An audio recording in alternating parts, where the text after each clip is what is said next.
আর আপনি যদি সত্যি জানতে চান তাহলে সৌরভকে জিজ্ঞেস করুন যে সুমনার সঙ্গেও কি করেছে।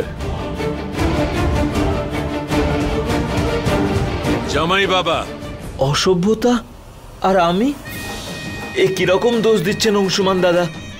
সুমনার সাথে অসভ্যতা আমি স্বপ্নেও করতে পারবো না। এক মিনিট অংশুমান। বাবা জীবন, তোমার কথার অর্থ হলো অংশুমান যা বলছে মিথ্যে বলছে? তাহলে কি ও তোমার সুমনের সঙ্গে অসভ্যতা করতে দেখেনি? আমার যখন মনে হলো সুমনা ম্যাডাম কিছু ভুল ভাবছেন, আমি ওনাকে বোঝানোর জন্য ওনার কাঁধে শুধু হাত রেখেছিলাম। আমি বোন মনে করেই এমনটা করেছিলাম, কিন্তু উনি বিরক্ত হলেন। তখনই অংশুমান দাদা চলে এলেন আর সুমনার পক্ষে কথা বলতে লাগলেন। আমি ভাবলাম যে বাড়াবাড়ি হওয়ার আগে আমি বরং এখান থেকে চলেই যাই, সেই জন্য আমি চলেই গেলাম। বাহ সৌরভ, বাহ! সত্যিটাকে কি সুন্দরভাবে ঘোরালে তুমি। কিন্তু তুমি হয়তো একটা জিনিস জানো না, যে মিথ্যে জয়লাভ করার জন্য যতই চেষ্টা করুক না কেন, সত্যি কোনোদিন লুকিয়ে থাকে না। তুমি শুধু একটা মিথ্যে বলনি, মিথ্যের পাহাড় তৈরি করেছো। আর একটা কথা আজকে আমি বুঝে গিয়েছি, যে তোমার মতন মানুষ আমার বোনের জন্য একেবারেই যোগ্য নয়।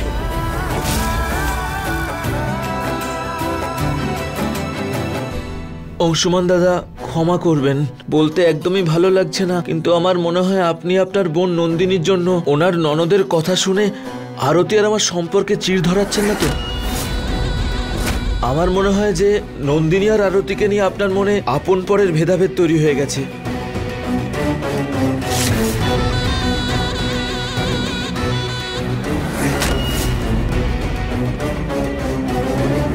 মা, তুমি এটা ভালো মতন জানো যে আরতি আর নন্দিনী দুজনেই আমার বোন, আর দুজনের মধ্যে আমি কোনোদিন ভেদাভেদ করিনি। আর ওদের মধ্যে যদি কারোর জীবনে কোনো সমস্যা আসে, আমার ততটাই কষ্ট হবে। কিন্তু আজকে একটা জিনিস জেনে গিয়েছি আমি, যে এই মানুষটা আমার বোনের যোগ্যতা একেবারেই নয়। ওর আসল রূপটা জেনে গিয়েছি আমি আজকে। মা, সুমনা ওকে বিভিন্ন জায়গায় দেখেছে।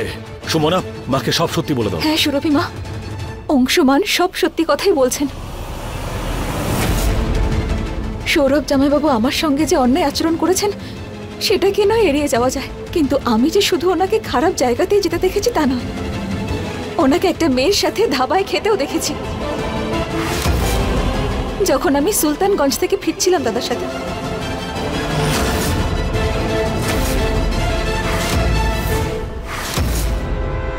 এ বাবা, হে ভগবান, কোনো কিছু ভালো করতে গেলেও আমি লোকের কাছে কেমন খারাপ হয়ে যাই।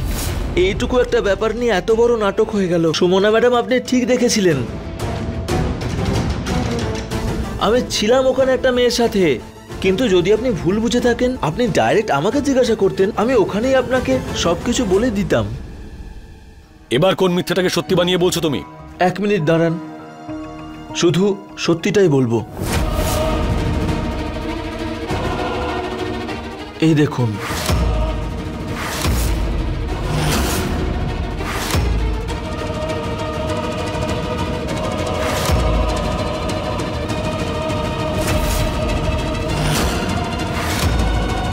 আমি একটা এনজিওর সাথে কাজ করি।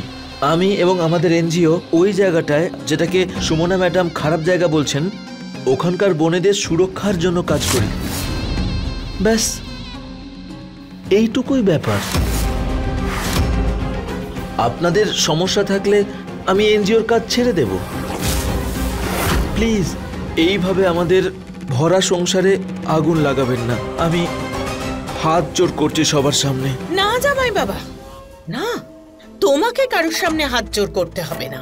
পরিষ্কার ভাবে দেখা যাচ্ছে যে কে ভুল করেছে আর কার ইশারায় এই ভুলটা করা হয়েছে। জেঠিমা, এই লোকটা এই বাড়ির জামাই বড় খোকা, যাকে তুই কাঠগড়ায় দাঁড় করিয়েছিস ওই মেয়েটার জন্য। আর জানিস এটা কেন করেছিস তুই?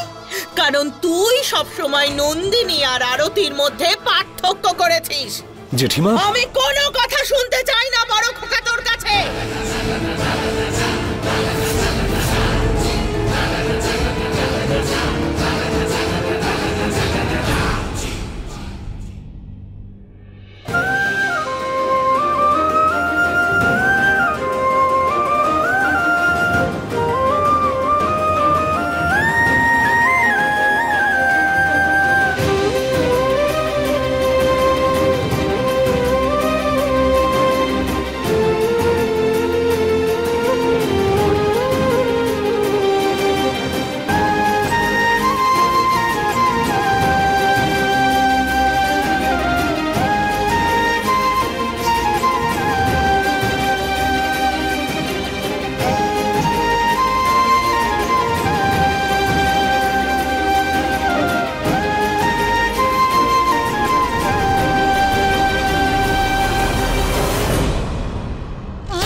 কিরে ছোট, খুব অহংকার ছিল না তোর অংশুমানকে নিয়ে?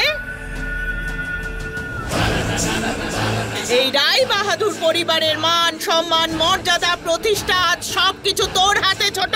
বল তুই কি সিদ্ধান্ত নিবি, কারণ আজ সিদ্ধান্ত তোকেই নিতে হবে, আমাকে নয়।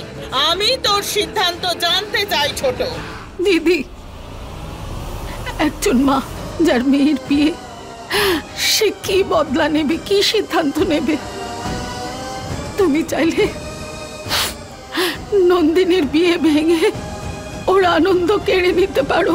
না, এতটা নিষ্ঠুর নই আমি, কিন্তু হ্যাঁ, আমার সহজ সরল জামাই বাবার প্রতি যে অন্যায় হয়েছে তার খেয়াল রেখে আমার কিছু শর্ত আছে।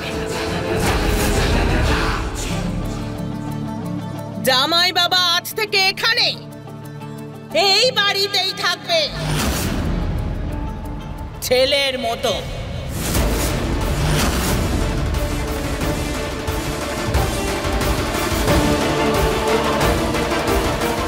আর জামাই যখন ছেলের মতো হয় তখন কাজের জায়গায়, বাড়ির ব্যবসায় ও সাহায্য করবে অংশুমানকে।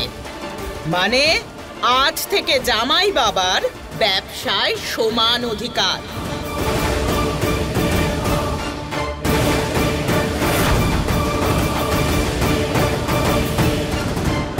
আর আজকের পরে অংশুমান কখনো কখনো জামাই বাবার সাথে খারাপ ব্যবহার করবে না। বল রাজি?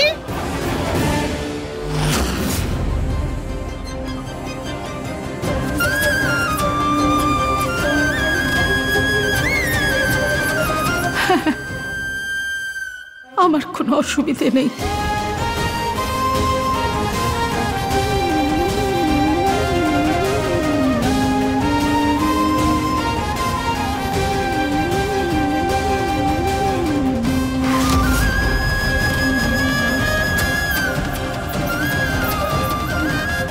আমার শর্ত এখনো শেষ হয়নি ছোট।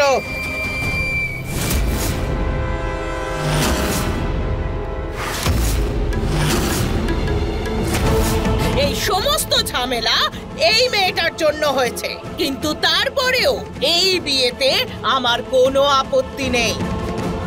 শেখর বাবা নন্দিনী স্বামী হবে, কিন্তু শর্ত এটা যে এই বিয়েতে এই মেয়েটা থাকবে না।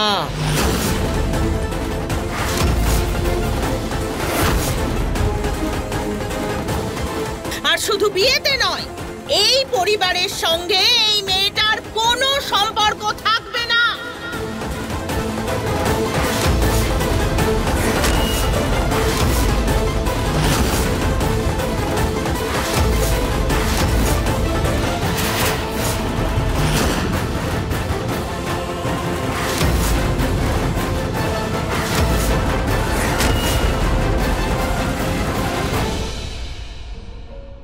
জেঠিমা,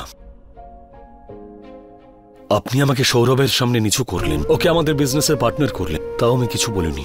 জানেন কেন? এই জন্য নয় কারণ সৌরভ যেটা বলছে সেটা সত্যি, বরং এই জন্য যাতে আমার জন্য এই বিয়েতে কোনো সমস্যা না সৃষ্টি হয়, রায় বাহাদুর পরিবারে কোনো প্রশ্ন না ওঠে, আমার মায়ের উপরে কোনো প্রশ্ন না ওঠে। না হলে এরকম শর্ত একবার আপনি ভেবে দেখুন, কোন অধিকারে আপনি এই সিদ্ধান্ত নিলেন যে একজন বোনের থেকে এই অধিকার কেড়ে নেবে যে সে নিজের দাদার বিয়েতেই অংশ নিতে পারবে না? আমি কোনো তর্কে যেতে চাই না ছোট। তুই বল, আমার শর্ততে তুই রাজি তো?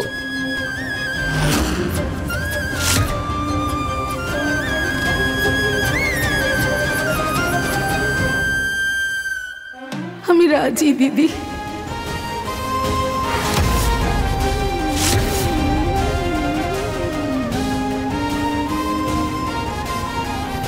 আমাকেও তো কেউ জিজ্ঞাসা করুক আমি এই শর্ত মেনেছি কিনা।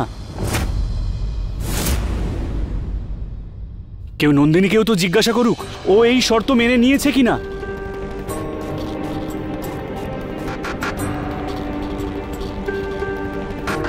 নন্দিনী, তুমি কি এই শর্তে রাজি আছো? নন্দিনী, তোমার চুপ থাকার মানে হ্যাঁ কিংবা না সেটা আমি জানি না। তুমি তোমার ঘরের মান বাঁচাচ্ছ কিংবা তোমার বন্ধুত্ব সেটাও আমি জানি না, কিন্তু আমি এই শর্তে রাজি নই। নন্দিনী আর আমার বিয়ে তখনই হবে যখন আমার বোন সুমনা এই বিয়েতে থাকবে।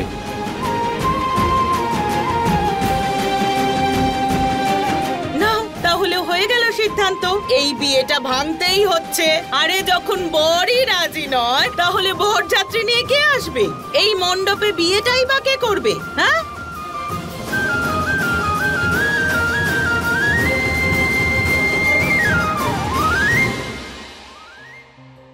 দাদা, দোষ অন্য কেউ করবে আর তার শাস্তি ভোগ করবে অন্য কেউ। এটা কেমন বিচার বলতো? ঠিক আছে, সবার নজরে আমি অপরাধী, কিন্তু এই অপরাধের শাস্তি নন্দিনী কেন পাবে? এটা কেমন সিদ্ধান্ত দাদা তোর? সুমনা, এটা শাস্তি নয়, এটা অপমান, এটা অবজ্ঞা, এটা অমানবিক, আর এসব জেনে শুনে করা হচ্ছে। না দাদা, এটা এক গুরুজনের আদেশ, আর গুরুজনদের আদেশ মান্য করা আমাদের ধর্ম। দাদু আমাদের যে শিক্ষার কথা বলতো তোর মনে নেই? ভগবান রামকে এটা জানতেন না যে মাতা কৈকেয়ীর পিতা দশরথের কাছ থেকে নেওয়া শপথ অন্যায়? উনি তো কৈকেয়ীর কথা মান্য করেছেন, গুরুজনের দেওয়া আদেশের মান রেখেছেন, তা পালন করেছেন। আর তার উপর দাদু তো আমাদের ছোটবেলা থেকে এই শিক্ষাই দিয়েছে। ঠিক বললাম তো দাদু? সুমনার কথা বোঝা এত সহজ নয়। একজন মা অন্য মায়ের কাছে কিছু চেয়েছে, সেটাই ও সম্পূর্ণ করতে যাচ্ছে। তোমার নিজের বোনের ওপর গর্ব হওয়া উচিত। সুমনা যাতে শাস্তি না পায় তার জন্য ওর উপর জোর করা খুব বড় অপরাধ হবে। একটু ভাবো, একজন মায়ের মেয়ের বিয়ে যখন আটকে যায় সেই মায়ের অবস্থা কি হয়? মেয়ের দাদুর ওপর, তার বাবার ওপর, ভাইয়ের ওপর দিয়ে ঝড় বয়ে যায়। এই সম্পর্কটার জন্য তুই এগিয়েছিলিস না? আর যখন দুই পরিবার এক হয় তখন তাদের সুখ দুঃখ সবকিছুরই অংশীদার হই আমরা। আর যদি আমরা ওনাদের পাশে না দাঁড়াই তাহলে কে দাঁড়াবে? আমরা ওনাদের একা কি করে ছাড়তে পারি দাদা?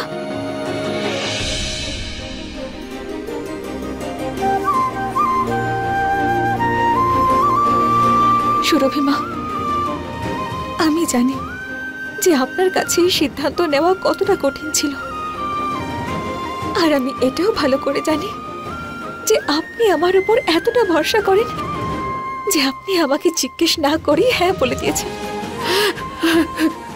আর এখন এই কর্তব্য আমার উপর বর্তায় যে আমি আপনার বিশ্বাসের মর্যাদা রাখতে পারি। তাই আপনি একদম চিন্তা করবেন না, আপনার হ্যাঁর মধ্যে আমার প্রতি আশীর্বাদ লুকিয়ে আছে। আর আপনি যে কথা দিয়েছেন সেটা আমি কিছুতেই ব্যর্থ হতে দিতে পারবো না।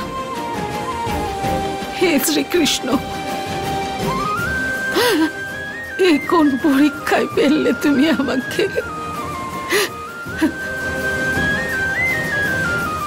আমার এই সিদ্ধান্তের জন্য আমি দোষী না হয়ে যাই। না সুরভি মা, এমন কোনো ব্যাপার নয়, আমার কথা বিশ্বাস করুন, এমন কোনো ব্যাপার নয়।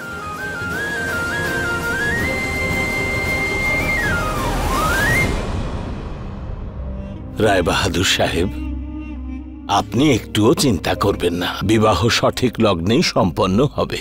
বিধিলিপি যদি এটাই হয় তাকে আটকাবে কে? বেয়ান যদি এটাই চান তবে সুমনা এই বিবাহতে শামিল হবে না।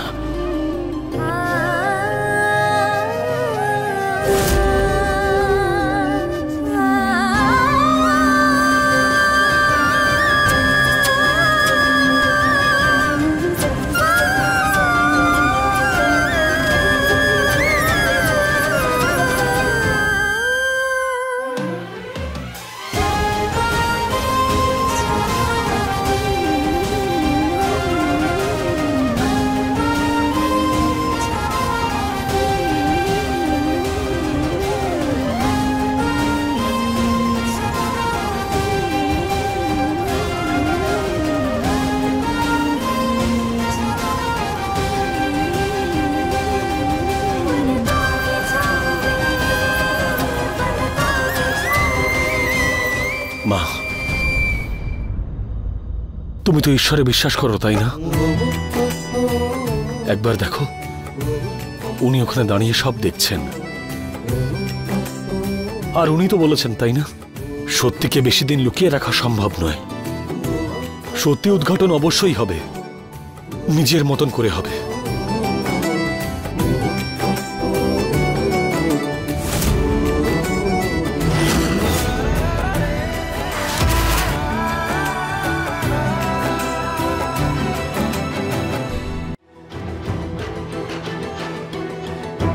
আর এই বিয়েতে কেউ থাকুক বা না থাকুক, সুমনা অবশ্যই থাকবে।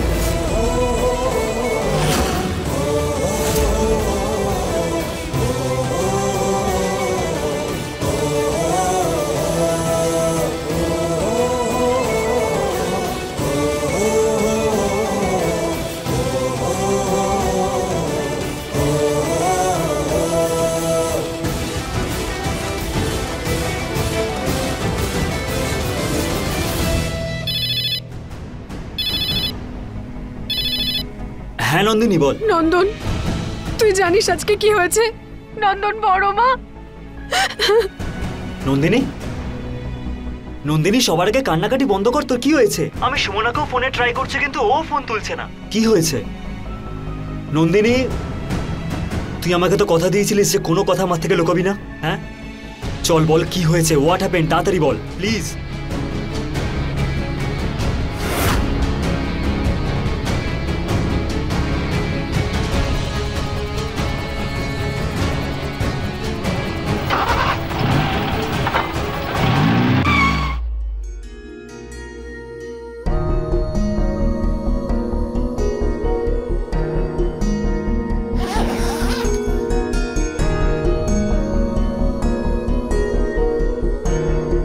আরে তোমরা সবাই এরকম কাঁদো কাঁদো মুখ করে কেন দাঁড়িয়ে আছো? তোমরা তোমাদের নন্দিনীকে তো আবার সুলতানগঞ্জে ফিরিয়ে আনতে, নাকি তোমাদের অন্য মতলব আছে? না না না না না না না, আমি ওখানে একা একা ওয়েট করবো আর তোমরা সবাই এখানে থাকবে নাকি? This is cheating. দাদা, মামা, এবার দেখো, মামিও বরযাত্রী হয়ে এখানেই চলে এসেছে। নন্দিনীকে স্বাগত জানানোর জন্য ওখানে কাউকে না কাউকে তো থাকতেই হবে, আর সেই জন্যই তো আমি যাচ্ছি। অনেক আয়োজন করতে হবে এখনো। আমার দাদার বিয়ে এরকম মুখ গোমরা করে হবে নাকি? হ্যাঁ, আমার কিন্তু একদম ভালো লাগবে না। আর রইল কথা নিজের চোখেই বিয়েটা দেখার। আরে নতুন টেকনোলজি এসে গেছে, আমি তো বিয়ে লাইভ দেখতে পাবো। মামা, তুমি ভিডিও কল করে আমাকে বিয়েটা লাইভ দেখাবে তো?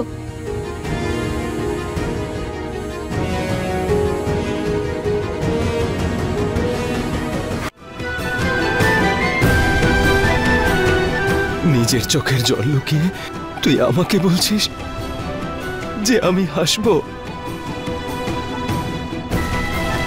একটা মুহূর্ত তুই আমাদের থেকে দূরে থাকিস না সুমনা, একটা মুহূর্ত না, সবকিছু লাইভ দেখাবো। হ্যাঁ মামা, তোর বিয়ের জন্য আর মাত্র কয়েক ঘন্টা বাকি আছে দাদা। আমি তো আর ওয়েট করতেই পারছি না।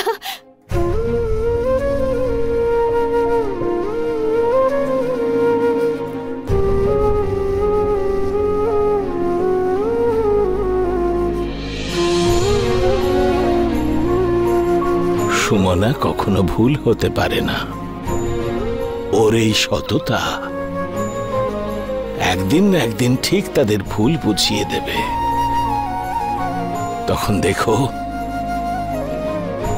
সুমনা ন্যায় পাবেই পাবে।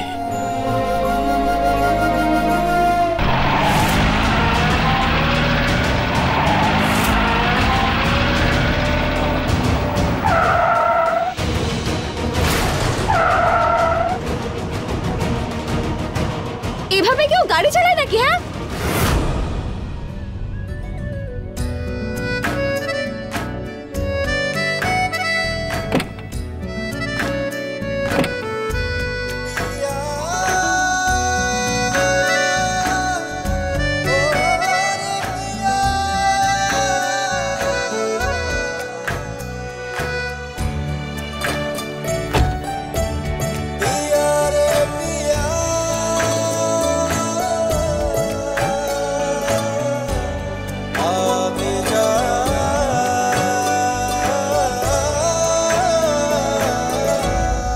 এটাই কি ঠিক?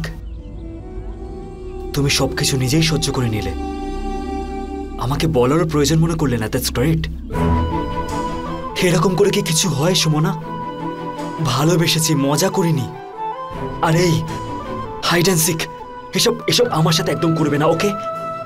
এত বড় কথা তুমি আমার থেকে লুকালে, আর লুকিয়ে তুমি এখান থেকে চলে যাচ্ছ, রাইট?